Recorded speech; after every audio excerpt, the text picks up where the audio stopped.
Nung kinabukasan doon na, medyo sakit na talaga. Oo. So, yun, start na din ako nag-practice nung.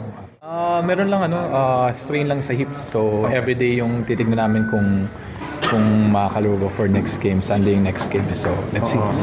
Ano nangyari? Paano ka na-injure? Wala akong maalala eh. Pero before nung game namin against Mags, medyo sumakit siya nung practice. So, akala ko wala lang. And then nung Magnolia, nakalaro pa ako. Kahit medyo may pain. Nung kinabukasan doon na, medyo sakit na talaga. Oo. So, yun, start na din ako nag-practice nung after. Gano'n kaya katagal yung recovery niya? Ang sabi sa akin, titignan talaga everyday kung anong level na nung kaya kong gawin. So, hindi naman siya major, minor lang naman. So, hindi lang talaga pinapilit.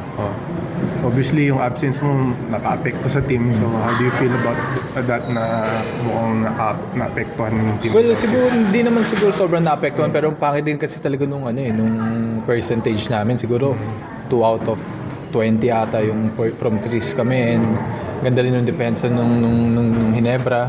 Medyo narattle yung offense namin, and siguro bukas makikita namin sa viewing kung ano yung mga kailangan namin i-improve, and hopefully for the next game makabalik kami kasi mahirap mabaon lalo na ilang games kami and then magbabakasyon, so talagang kailangan namin yung momentum para bago matapos yung first half ng conference. So, sa Sunday, hindi pa sure. Bukas, tignan namin. Tignan pa namin bukas. So, Jen, tingin mo kailangan gawin ng team para maka-recover after nitong medyo rough start?